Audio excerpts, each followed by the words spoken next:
Bienvenue dans votre émission Fortifie-toi et prends courage. Présenté par le pasteur Malik Diop. Salam alaikum. Bonjour chers amis, frères et sœurs, samay mbokk maa ngi leen di nuyu bu baax di leen jaajëfal ci li ngeen baaxoo di ñu topp. Nous sommes très contents de ce que vous nous suivez régulièrement. Bienvenue dans nos émissions Fortifie-toi et prends courage.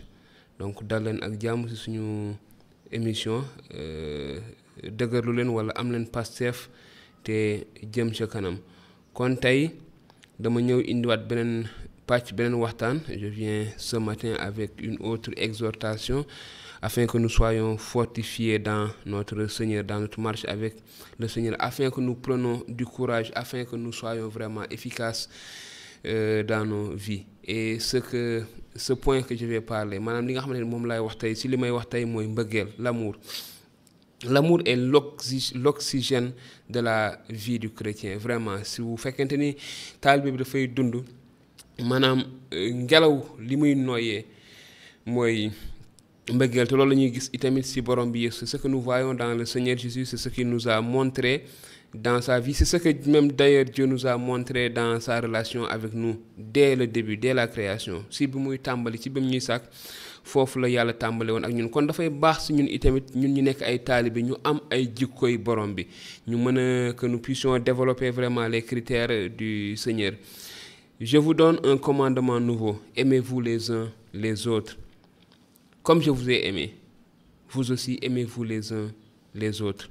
À ceci, tous connaîtront que vous êtes mes disciples si vous avez de l'amour les uns pour les autres. Jean chapitre 13 versets 34 et 35. Donc si l'Injilu Yohana saar fukk ak ñett ay fanweer ak ñeent ba fanweer ak juróom dañuy gis lii la ci borom bi Yeesu wax mu ni dama leen di jox ndigal lu bees: bëggante leen ci seen biir, bëggante leen ni ma leen bëggee, na ngeen bëggantee noonu. Te si loolu ñëpp dañu xam ni sama ay taalibe ngeen su ngeen amee mbëggeel ku nekk si yéen jëmali ci sa morom. Donc c'est très important que nous soyons exhortés, en tout cas fortifiés à avoir l'amour les uns pour les autres, et à ceci bien sûr le monde connaîtra que nous sommes les disciples de notre Seigneur Jésus-Christ. Donc c'est très important à savoir. Donc l'amour est, comme je le dis, l'essence. L'amour est l'oxygène de la vie du disciple, de la vie du chrétien. L'amour de notre vis-à-vis, l'amour de notre prochain. Quand nous parlons de la vie éternelle, nous avons tendance toujours à parler de sa durée. Maanaam bu ñuy wax ci dund gu dul jeex, li ñuy faral di gën a wax rek mooy da ngay dund goo xamante ni du jeex, da ngay dund ba abadan. Waaye su fekkente ni loolu rek dafay mel na que ni tamit safara dund safara dund gu dul jeex la. C'est comme si nous arrêtons là juste, c'est comme si vivre en enfer aussi c'est une vie éternelle. Donc tous les deux sont des vies éternelles. Mais quand on parle de la vie éternelle dëgg-dëgg, qu'est-ce qu'on veut dire? Quand le Seigneur nous parle de la vie éternelle, qu'il nous donne de la vie éternelle, c'est pas une vie comme une vie éternelle au paradis et une vie éternelle à l'enfer. Tous ces deux-là sont des vies éternelles. Mais donc, qu'est-ce qui fait la différence? Lan mooy indi wute. Donc, c'est la qualité, n'est-ce pas, de la vie. La qualité de la vie que nous avons en Christ, la vie éternelle. Ne signifie donc pas seulement vivre éternellement, mais ça dafay maanaam li muy wax dafa am solo, ndaxte du tekkiwul rek ne dañuy dund ba abadan. Dañuy dund ba abadan soit safara wala àjjana. Waaye li nga xam ne dëgg-dëgg moom la borom bi wax, moom la borom bi bëgg, mooy dund bu am qualité, maanaam dund bu ràññeeku, dund boo xam ne dafay am dañuy làmboo jikkoy borom bi Yeesu. Ça c'est très important. Te jikkoy borom bi Yeesu, jikkoy yàlla da ci bokk, da ci jiitu, da ci sax, da ci nekk li nga xam ne mooy essence bi, da ci nekk li nga xam ne mooy ngelaw wu dund googu, mooy liy noy, liy jàpp dund googu mooy mbëggeel. Te suñ fi doon wax ci loolu duñ fi jóge. Quand nous devrions parler de l'amour, n'est-ce pas, nous allons passer tout notre temps ici à parler de l'amour de Dieu, insondable, Vraiment, il nous a toujours manifesté son amour. Il nous a toujours manifesté son amour. A commencé dans le jardin d'Éden, lorsque Adam et Ève ont péché, Dieu a manifesté son amour. Jean nous dit que c'est lorsque nous étions encore pécheurs, c'est là où Dieu nous a manifesté son amour. Donc la qualité de la vie éternelle que Jésus donne, c'est l'amour. Donc l'amour est la qualité, l'amour est le pilier et une des plus grandes piliers, en tout cas mbëggeel dafa bokk ci jëng yi nga xam ne dafa gën a dëgër ci kër gi ci taxawaayu bâtiment bi. Donc te moom mooy maanaam oxygène, dafa mel ne moom mooy essence bi tax oto bu ñu waxee jëlee misaal ci oto buy daw, dafa mel ne mbëggeel mooy essence bi nga xam ne moom mooy tax oto boobu di daw te mënul daw su fekkee amul essence boobu. Kon ni ki ay taalibe, en tant que des disciples, nous ne pouvons pas vivre, nous ne pouvons pas, à l'exemple d'une voiture, nous ne pouvons pas marcher, nous ne pouvons pas être utiles s'il n'y a pas l'essence. Et cette essence-là, vraiment, c'est l'amour. Donc l'amour est le seul élément spirituel éternel. Maanaam mbëggeel dafa nekk li nga xam ne moom rek moom mooy sax ba abadan. Lu bëre mbir yu bëri am nañ ko, ñenn ñi am nañu may ngir jàngale, d'autres ont les dons pour enseigner, pour prophétiser, pour parler en langue, pour même guérir. Ñenn ñi am may ngir wax ay làkk yu bees, wax jàngale. Ñenn ñi am nañu may, am nañu doole vraiment ngir jàngale, ay jàngal yu am doole, faj, wéral, def ay mbir yu bëre, jàngale, ñaan. Waaye mbëggeel mooy benn bi nga xam ne dafay sax ba faw. Gannaaw bu ñu fi jógee fii ci kaw suuf, gannaaw bu ñu fi jógee, loolu yëpp dafay des ci suñu gannaaw, mais lii sax mooy mbëggeelu yàlla jëme ci ñun. Donc l'amour de Dieu envers nous demeure éternellement. Donc il ne passe pas, toutes les autres choses, ils ne passent pas, ils vont rester après la mort. Mais dans l'éternité, il y aura l'amour. Dieu va pleinement nous manifester encore son amour. L'amour est lumière du nouveau royaume. Maanaam mbëggeel mooy leer gi leeral nguur gu bees bi. Mbëggeel moom mooy leeral nguuru yàlla te mooy li ma wax léegi rek, moom la ñu yàlla wan bés bu nekk ci lépp. Yàlla daf ñu wan mbëggeelam. En toute chose, Dieu nous a montré son amour. Et nous voyons que Jean qui dit Dieu est lumière, la Bible est même claire là-dessus quand il dit Dieu est lumière et que Dieu est amour. Yàlla leer la, yàlla mbëggeel la. Donc ñaari mbir yu am solo moo ngi noonu. Jean écrit, si nous marchons dans la lumière comme il est lui-même dans la lumière, nous sommes en communion les uns avec les autres. Et le sang de Jésus, son fils, nous purifie de tout péché. Maanaam suñu doxee ci mbëggeel, suñu doxee ci leer, ni mu nekkee moom leer, ñu ngi am lëkkaloo ak moom, ñu am lëkkaloo ci suñu biir, ñenn ñi ak ñeneen ñi, ñu am mbëggeel ci suñu biir. Maanaam deretu Yeesu daf ñuy sellal ci bépp bàkkaar. C'est très important. Donc l'amour est vraiment l'oxygène de notre foi. C'est quelque chose de très important, de fondamental. Celui qui aime son frère demeure dans la lumière.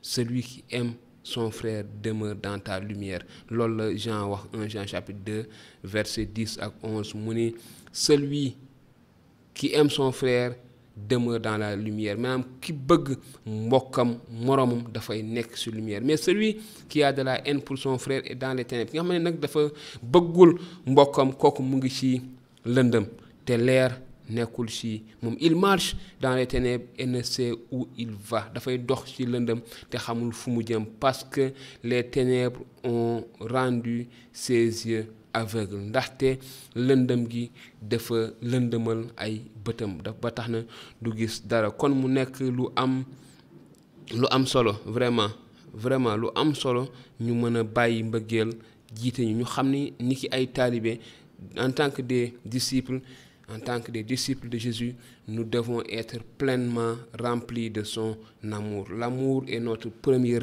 raison d'existence. À l'exemple de notre Seigneur Jésus.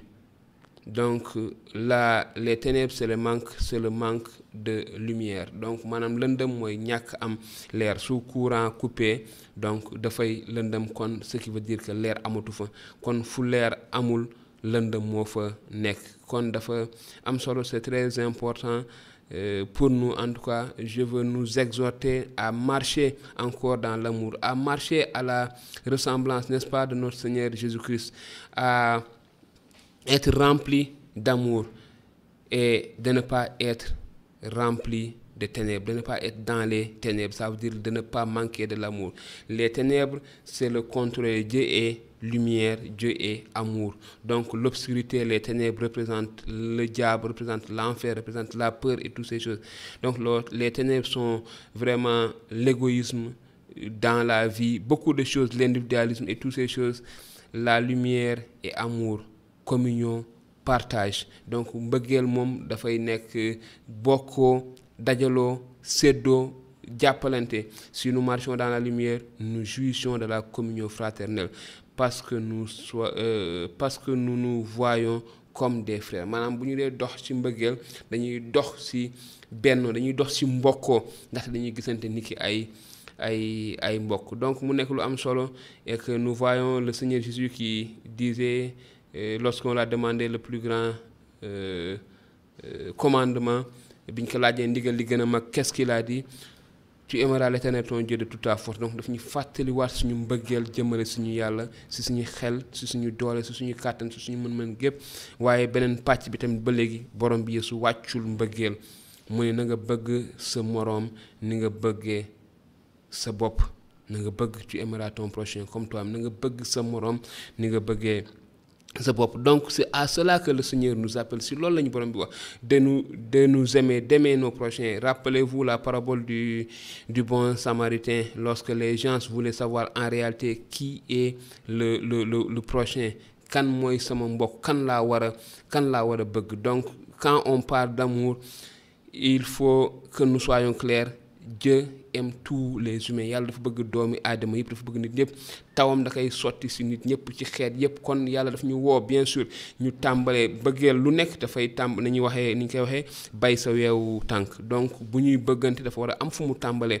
Bu dul loolu dañuy mel na ay samba àllar si mbëggeel. Maanaam dañuy bàyyi ñu war a bëgg. Nous laissons ce que nous devons aimer et allons sauter ceci et aller aimer d'autres personnes, aider ce que nous ne devons pas aider en premier lieu. Donc l'amour consiste à aimer bien sûr sa famille, ses frères et sœurs, son pays, sa patrie, aimer ses voisins, ses amis, aimer ses ennemis. C'est à cela que le Seigneur nous appelle. Si loolu la ñu borom bi woo bëggeel, bëgg suñuy bokk, bëgg suñuy mbokk, bëgg suñuy xarit am di jàmm, suñu réew, suñu dëkkandoo, waaye bëgg itamit suñu ay noon. C'est à cela que le Seigneur nous appelle et je veux vraiment vous encourager, vous exhorter à vous fortifier à nous fortifier, je dirais, dans notre vie, dans notre marche avec le Seigneur, dans notre communion, dans l'amour que le Seigneur nous donne encore comme exemple à suivre. Comme il a dit, je vous ai laissé un exemple à suivre. Faites comme j'ai fait. Il nous a aimés au-delà de l'imaginable. Donc borom bi daf ñu bëgg lu weesu fu ñu war a fu mbëggeel war a yem. Et si loolu la ñu woo, c'est à cela qu'il nous appelle. Donc chers frères et sœurs, amis, vraiment auditeurs, vous qui avez l'habitude de nous écouter ou de nous suivre dans nos différents réseaux, nous sommes vraiment très contents de pouvoir partager avec vous encore une fois de plus cette exhortation sur l'amour afin de vous fortifier, que vous soyez fortifiés, que vous preniez courage, comme le Seigneur avait dit, seulement fortifie-toi et aie bon courage. Que ce livre de la loi ne s'éloigne point de ta bouche, que la parole de Dieu ne s'éloigne jamais de ta bouche, parce que elle est la lumière qui nous éclaire. Nañu yàlla sàmm jàppale ñu, defal ñu jàmm et rappelons-nous ces paroles, comme j'ai l'habitude de le dire, le vrai disciple, il sera éprouvé, mais dans les épreuves, lui, il fera ses preuves. Il ne va pas s'enfuir, mais il fera ses preuves dans les épreuves. Comme ni ma koy faral di waxee, taalibe bi dëgg bi dinañ ko fitnaal, dina nekk si ay jafe-jafe dañ ko natt, waaye si biir jafe-jafe yooyu, si fitna yooyu, si natt yooyu, moom dina firndeel, dina dëggal boppam. Kon loolu mooy li ma leen doon séddoo ak yéen. Que le Seigneur vous fortifie, qu'il vous bénisse et je vous donne rendez-vous très prochainement dans nos différentes émissions Suñu Yaakaar et cette fois-ci dans notre émission Fortifie-toi et prends courage. Alors, après avoir regardé ces enseignements, ces vidéos, ces exhortations, nous vous encourageons à aimer, à partager avec vos bien-aimés dans le Seigneur qui n'ont pas encore grandi dans le Seigneur, où qu'ils soient, vous pouvez partager avec eux. Ce qui concerne vos questions, vous pouvez nous poser vos questions sur WhatsApp. Si vous voulez aussi, vous pouvez les poser sur commentaires et on va essayer de répondre à vos différentes questions. Et si vous avez un sujet qui vous tient à cœur, que vous voulez que nous développons, que j'apporte des réponses bibliques selon ces sujets-là aussi, vous pouvez me contacter en privé, me donner ces sujets et je vais prendre le temps d'étudier ce que la Bible dit sur ces différents sujets et apporter une réponse si vous le voulez directement. Mais si c'est un sujet très important qui peut édifier, encourager d'autres personnes aussi, nous allons en faire d'autres émissions et les partager pour que tout le monde puisse bénéficier de cela. Merci beaucoup, que le Seigneur vous bénisse.